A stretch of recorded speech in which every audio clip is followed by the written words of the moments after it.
welcome back to my channel. Oke, sekarang kita berada di playlist Life and Motivation. Jadi di dalam channel ini nggak hanya sekedar gombal ya, Bang.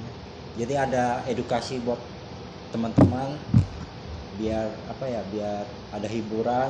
Nah, di tema kali ini nih kita bakal ngebahas tentang coffee shop. Nah, di luar sana kan banyak tuh orang yang pengen buka usaha coffee shop, apalagi coffee shop yang sedang trending-trendingnya sekarang ya, Bang ya. Nah, di sini gua menghadirkan teman gua, Bang Dika selaku CEO founder Dusun Kopi. Jadi Bang Dika ini bakal ngejelasin atau mengedukasi teman-teman yang pengen buka usaha coffee shop. Gitu ya, Bang ya. Sebelum itu di awal video kita udah lihat bagaimana konsep Dusun Kopi.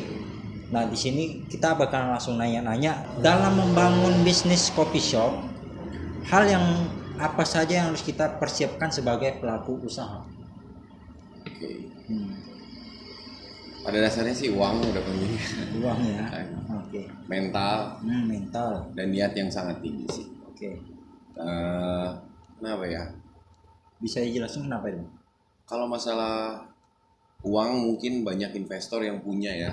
Atau sekarang kan industri ini lagi naik, lagi sangat booming. Jadi terkadang banyak yang siap uang tapi mental tidak. Oh iya, kadang dia punya modal nih, tapi untuk usahanya itu mentalnya belum ada ya, belum siap.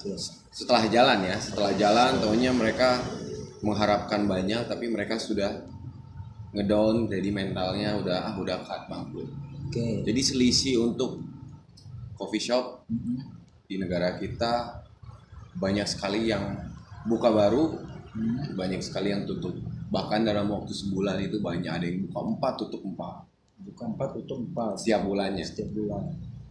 Oke, jadi Bang Dika nih sebelumnya berprofesi sebagai pelaku usaha atau memang udah punya bakat di kopi gitu? Kalau di bidang kopi, belajar di bidang kalau kopi. Zaman sekarang sih orang nyebutnya barista ya. Barista. Cuman saya sudah nggak mau menyebut diri saya barista sebenarnya. Saya lebih baik disebut orang gila dibanding barista. Gitu. Orang biasa gitu ya. Kenapa dan mengapa? Basicnya memang sudah dari jam terbang ya, sudah mulai dari barista. Sebelumnya saya malah bar alkohol. Sebelum terjun di kopi itu di bar alkohol dulu. Setelah itu memperbaiki hidup sedikit demi sedikit. Sudah capek juga di dunia malam. Jadinya pindahnya ke kopi lah. Perbedaannya itu tipis sih. Kalau ngebar, sebutannya ngebar ya, ngebar di alkohol sama di kopi itu perbedaannya sangat tipis. Kalau misalnya contohnya kalau di dunia malam kopi, kita datang ngobrol sama tamu di depan bar, pasti mereka, contoh kecil, mereka, salam kenal nih, saya dipanggil Cumi sebelumnya, salam kenal. Di dunia bar itu mereka datang untuk mabok. Untuk tipsi, untuk mabok, atau untuk hal lain gitu ya. Saat mereka ada tamu di depan kita lagi ngobrol, mereka mau menjelaskan sesuatu tentang, nih gue punya perusahaan ini nih, gue punya ini, gue lagi capek, lagi lesu, gue lagi banyak problem misalnya gitu ya. Besok hari itu bakal ketemu di jalan misalnya, karena dia ada statement ngomong main-main ke tempat gue misalnya gitu ya. Besok kita ketemu di jalan, main-main ke tempat gue, dia dadah dari jauh, udah dia bakal pergi, ngerti nggak? Iya. Tapi kalau di bar kopi, saat dia menjelaskan hal yang sama di bar, ini gue lagi ada problem, duduk bar, gue punya perusahaan ini, gini, sampai dia ketemu di jalan nantinya, dadahin, Dika atau Cumi, Cumi, ayo main ke tempat usaha saya, ngerti nggak? Iya. Itu. Berarti usahanya sama, cuman prosesnya beda ya? Iya. Prosesnya beda. Nih Bang, ini kan banyak nih orang yang pengen buka coffee shop nih, cuman kan nggak tahu resikonya nih.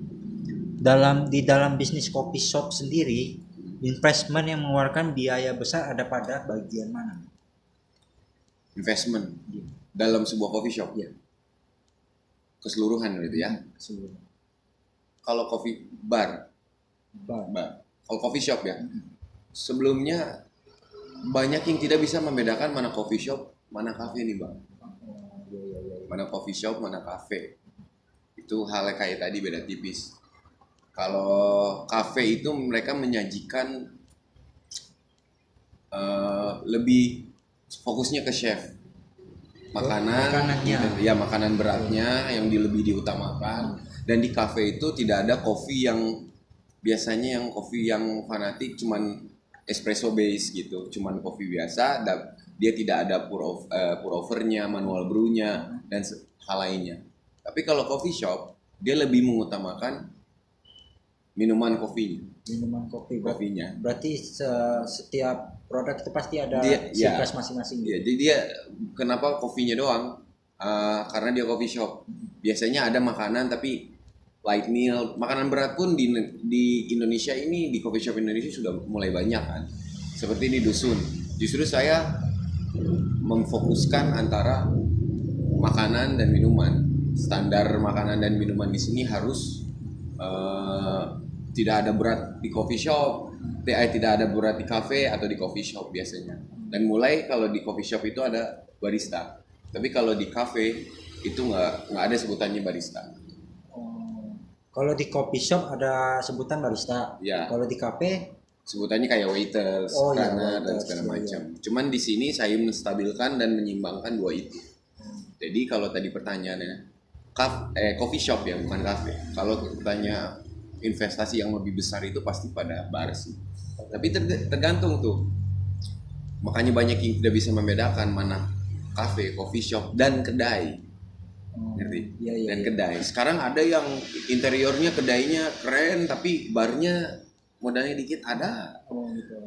Tapi kalau misalnya udah ke cafe atau coffee shop, biasanya itu pasti diinvestasi besar tuh di mesin kopi. Berarti perbedaannya cuma terletak di bar ya?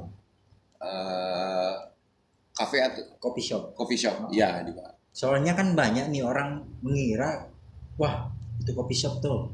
Nanti kalau di sebelahnya, wah itu cafe tuh. Ya. Padahal kebalik gitu kan gitu. Iya. Selama ini kan. Iya selama ini.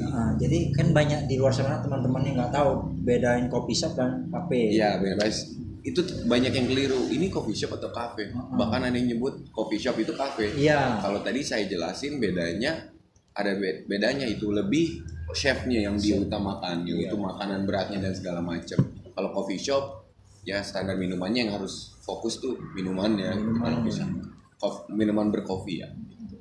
Jadi tadi pertanyaan tadi saya jawab yaitu kalau buat di coffee shop pasti barnya.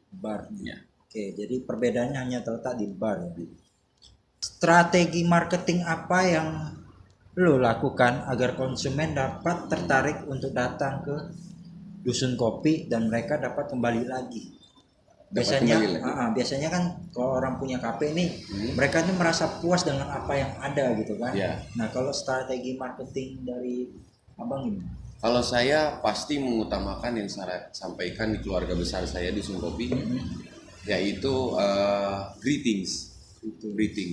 Karena first impression orang untuk datang ke sini, tamu adalah raja bener. Cuman ya ada batasannya itu. Jadi greetings itu nomor satu, first impression mereka saat datang, greetings itu nomor satu menurut saya.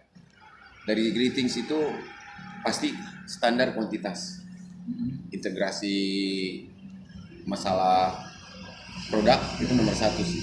Jadi banyak orang yang tidak memfokuskan itu dulu, ngerti nggak? Jadi kadang-kadang yang susunya sudah expire misalnya contoh, atau yang buah-buahannya atau jusnya sudah tidak fresh, yang tidak layak untuk dijual, dipotong dikit terus dijualin. Itu sebenarnya kadang itu standar itu tidak dipertahankan. Pada itu costing, sayang atau dan segala macam, tapi di sini kan kita jualan gitu. Mereka tidak memikirkan dampaknya. Ya dampaknya itu. Jadi selalu kualitas minuman, kalau buat saya kualitas minuman di nomor satu kan. Jadi saat mereka datang ke sini mereka bisa merasakan apa yang mereka beli dengan harga segitu, mereka beli apakah mereka pantas dengan hal itu. Yang kedua servis. Saat mereka minum, mereka datang senyum, duduk senyum, makan senyum. Ya karena enak dan tidaknya gitu ya. Makan senyum.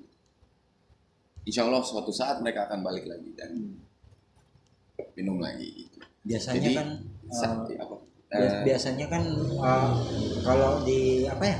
Kalau di yang pelaku usaha itu kan pengennya fokusnya yang penting produk gua habis nih hari ini. Ya, Tapi mereka itu. tidak memikirkan untuk apakah Ya konsumen itu bakal yang tadi aku kembali. bilang, standar integritas sebuah produk. Mereka wah Instagram diutamakan nih. Nah itu kan pasti apakah media HP gitu atau Instagram atau internet dan semuanya media sosial, apakah itu penting di dunia coffee? Itu sangat penting. Penting. Dan semuanya coffee shop pasti mengutamakan itu, ngerti? Oke. Mengutamakan wah promo gua gini gua segala macem. Tapi mereka akan selalu lupa standarnya. Kalau standarnya lu udah fine, udah well, apalagi well done, tamu yang datang pun bakal nerima hasil itu well done. Jadi kalau dia sebelum gua bakal nginin produk dengan apa namanya tadi di media sosial atau promo dan segala macem, gua bakal standar gua dulu diutamain. Setelah itu mereka datang dengan standar dan kualitas itu mereka terima, worth it kan? Gitu. Buka coffee shop itu ada resikonya pasti itu. Pasti ada. Pasti ada. Apalagi industri ini tuh wah lagi booming gitu Ya, kan. apalagi sekarang lagi pandemi, Bang. Iya, pandemi gitu. Mampu nggak yang baru buka itu bertahan? Iya, situasi itu dia. kayak gini? Makanya kayak yang tadi contoh standar gitu ya. Kalau standar dia dijaga, insya Allah brand lu ke depannya bakal terjaga. Bukannya brand lu dijual secara cepat dan habis, omset lu besar. Suatu saat lu melakukan satu kesalahan, kalau main bola mah cedera aja. Di promo tersebut atau di produk lu sendiri, cedera aja. Kan mereka nama kita udah bagus nih. Tiba-tiba anjir nih, tiba-tiba ada sorry to say, ada kecoa di dalamnya. Bakal turun drastis kan? Iya pastinya. Itu contoh, itu yang kasar banget itu. Ada itu contoh. Kalau gua kasih contoh yang halus, ntar takutnya ada singgung atau gimana kan. Contoh kayak gitu, itu langsung turun brand. Makanya kalau jaga standar, baru lu promo, lu pamerin produk lu worth it atau tidak. Produk. Dan brand itu bakal memanjang hidup. Naik dengan sendirinya. Iya. Oke. Perlu nggak kita sebagai pelaku usaha mengikuti tren yang sedang berkembang sekarang atau lu punya tren sendiri untuk dusun kopi ini? Ngikutin tren ya, berarti ngikutin zaman ya. Iya, Zaman. ngikutin zaman. Kayak anak muda, kan pasti ada banyak anak muda yang gua ke tempatnya cozy ini, tempatnya instagramable gini-gini. Perlu sih standar tamu. Balik lagi ke jawaban yang tadi, standar lu juga harus dijaga gitu. Jadi kalau ngikutin tren iya perlu ngikutin tren. Kecuali ada brand-brand yang sudah lama sudah hidup. Misalnya ada satu tempat kopi yang sudah lama sudah hidup, sudah berjalan, terus kita ngikutin standar dia, bahwa itu adalah arahan kita untuk jadi coffee shop nih misalnya. Boleh lo punya pandangan, tapi lu jangan lurus ke situ terus. Jangan fokus satu hal gitu aja. Iya, lu harus ngikutin tren juga. Oke. Kayak zaman kesini kopi untuk menjadi es kopi susu gitu ya. Banyak coffee shop yang jadi idealis gitu, yang bertahan itu bagus kok. Cuman hati-hati untuk ikutin tren. Jadi jangan terlalu mikir, gua anak mudanya doang yang gua ambil nih. Misalnya contoh anak mudanya biar tempat gua hype bis atau seperti apa. Itu juga harus fokus gimana family bisa masuk. Mulai dari anak kecil, family bisa duduk, anak muda, biar itu terus. Biasanya kan coffee shop kan sekarang karena coffee shop itu disetel dengan sesimpel mungkin. Selera anak muda. Iya, sesimpel mungkin. Kadang-kadang orang tua pengen masuk, wah di kafe tuh anak muda nih. Iya, kayak gitu kan sayang. Itu salah satu opportunity yang bagus kan. Gimana caranya lu bukan ngomongin desainnya, buat tempat lu ya. Bukan hanya untuk remaja gitu. Iya, untuk family juga. Bahwa si ibu-ibu itu bisa datang dan fotografi atau posting Instagram dan segala macem. Jadi terima juga. Gimana caranya lu bisa terima family, usia ke atas, bahkan anak kecil pun, children juga harus penting. Berarti jangan hanya fokus untuk anak muda aja emang. Iya.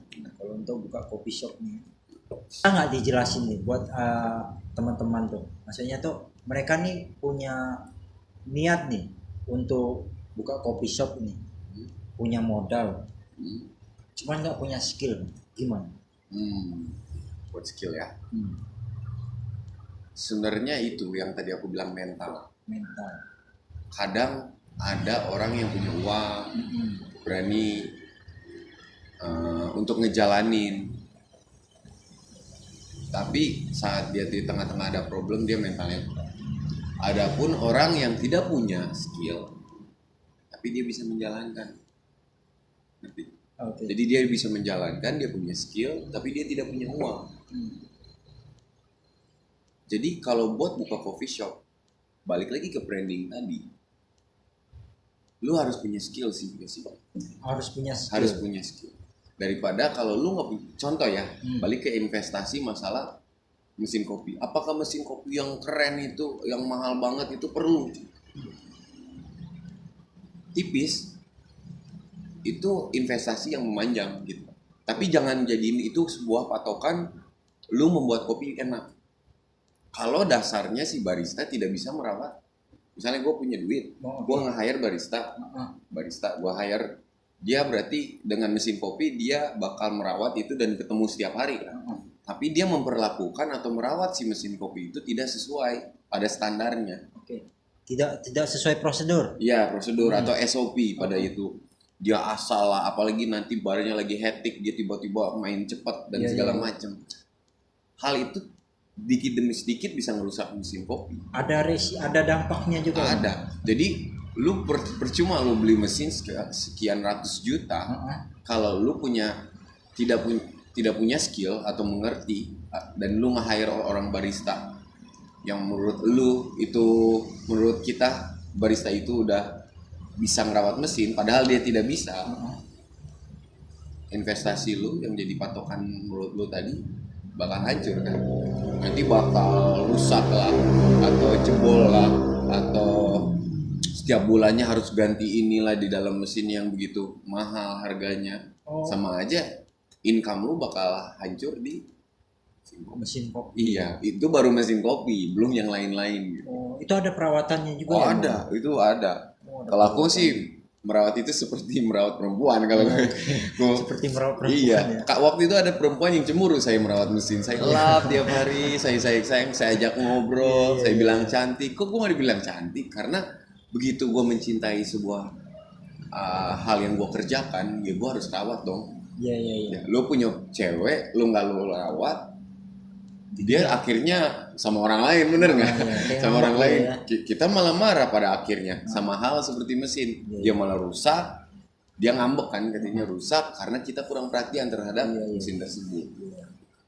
Jadi aku menangani sebuah mesin itu sama menangani seorang perempuan sih. Kalau gua lihat-lihat nih ya, untuk coffee shop, setiap coffee shop itu kan memiliki konsep berbeda-beda ya, konsep tersendiri ya. Mulai dari estetik gitu ya. Itu kira-kira butuh budget gede apa low? Budget gede low, balik lagi kalau dia udah tahu mana membedakan mana kafe, mana coffee shop, mana kedai, budget berapapun bisa. Jadi butuh budget berapa nih? Misalnya gitu kan, di luar konteksnya. Lu punya 10 juta bisa. Kisaran harga sampai 10 juta. 10 juta. Wow. Untuk sebuah coffee shop atau kita berjualan kopi. Sorry saya. Untuk coffee shop. Coffee shop. Oke. Mulai dari berapa ya?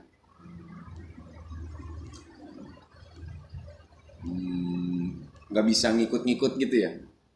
Boleh. Oke. Modal 50, modal 100, modal 2,5, 1 M pun bisa. Jadi 50 itu mungkin ke kedai. Jadi kedai. Biasanya orang itu tidak memperhatikan yang mau buka ya untuk Ah. orang-orang. Jadi ini mau untuk kita ngobrol untuk orang-orang yang mau ini ya. Iya, yang mau pengen buka usaha kopi shop Oh, oke. gitu, cuman nggak tahu basicnya. Oke. Biasanya mereka suka lupa akan lokasi, tempat. Tempat. Biasanya totosnya itu di costing biaya sewa. Jadi banyak yang kerjasama, kayak si A punya tempat, si B punya uang, atau Join. join. Gitu. Kenapa saya menyarankan seperti itu? Karena biasanya orang tidak memperhatikan sewa, gitu ya. Iya, Kayak iya. sewanya begitu besar, lokasinya tidak Income-nya, strategis, income-nya sangat dikit, bayar baristanya.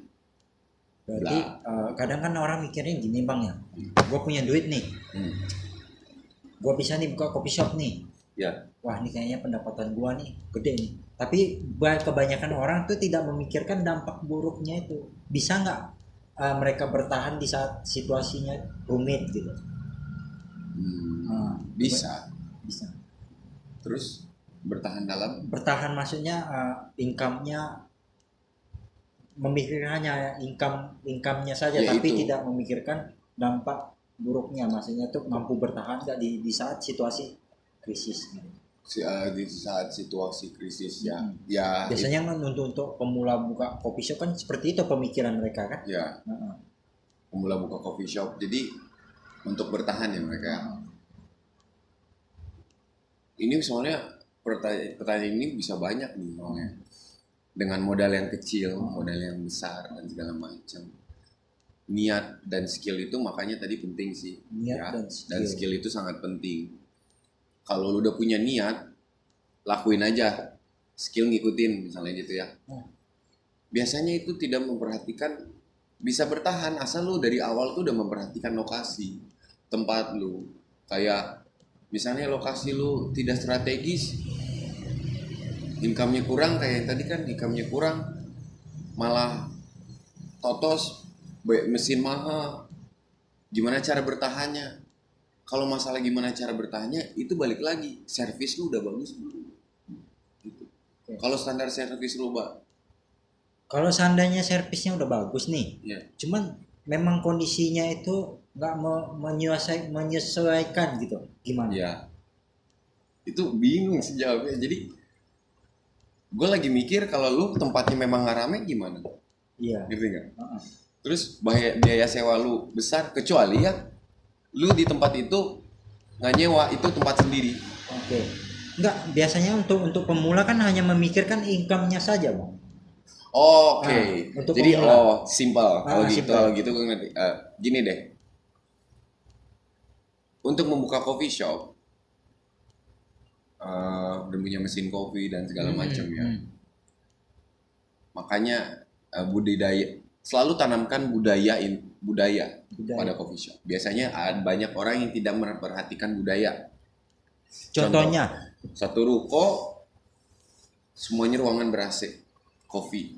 Oke.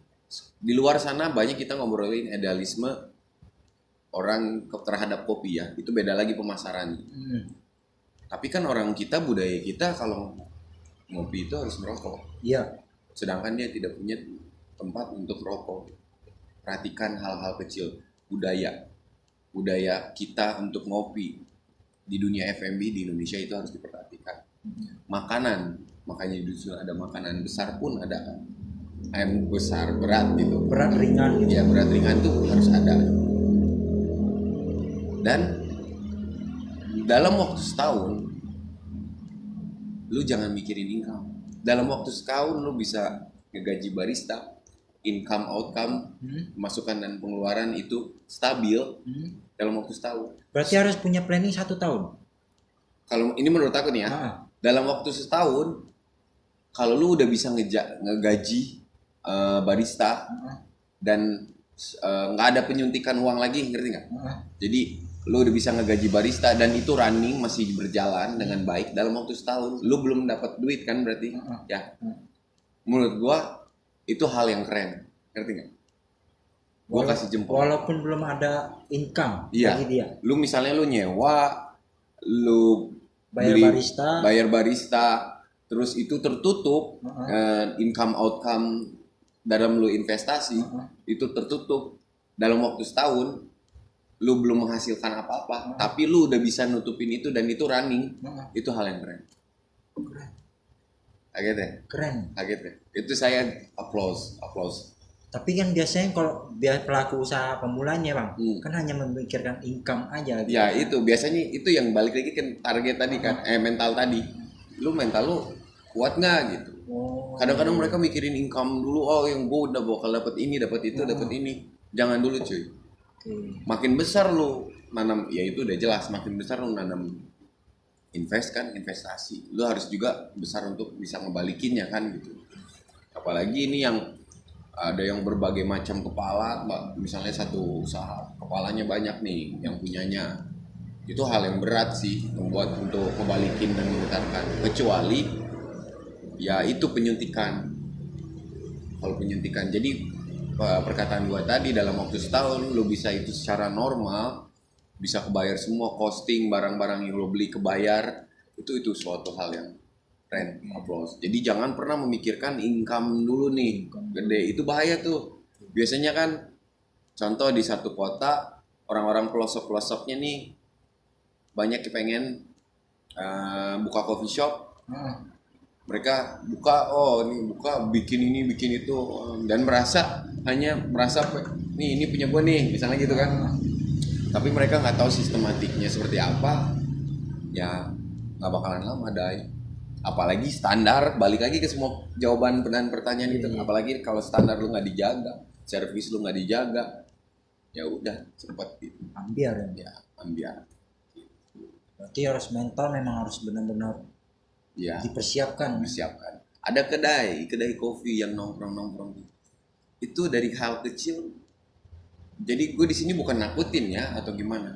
Justru ada banyak temen yang punya kedai kecil, mulai dari mesin yang murah sampai dia beli mesin baru, sampai dia beli mesin yang mahal, sampai sekarang punya 4 mesin pun ada. Jadi memulailah, kalau lu mau tidak ada skill atau punya uang, mulailah dari bawah sambil belajar. Berarti harus benar-benar di riset dulu ya bang? Iya, di riset dulu. Kayak kedai-kedai kecil yang di warung-warung, nongkrong-nongkrong itu tiap hari ini. Ya itu hal yang baik sih, mulai dari bawah. Contoh mas, ada satu mas punya mas sendiri ya, coffee shop nih. Satu coffee shop, kedai yang mesinnya murah dan segala macam.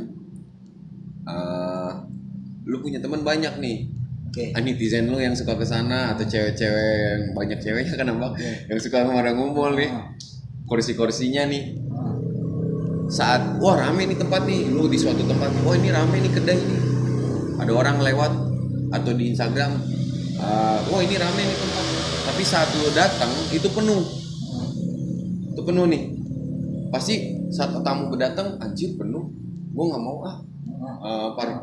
parkir malas. Gue mau duduk di mana gitu kan? Iya. Penuh nih kelihatannya. Padahal itu yang nongkrong dari jam 9 pagi sampai jam 12 malam.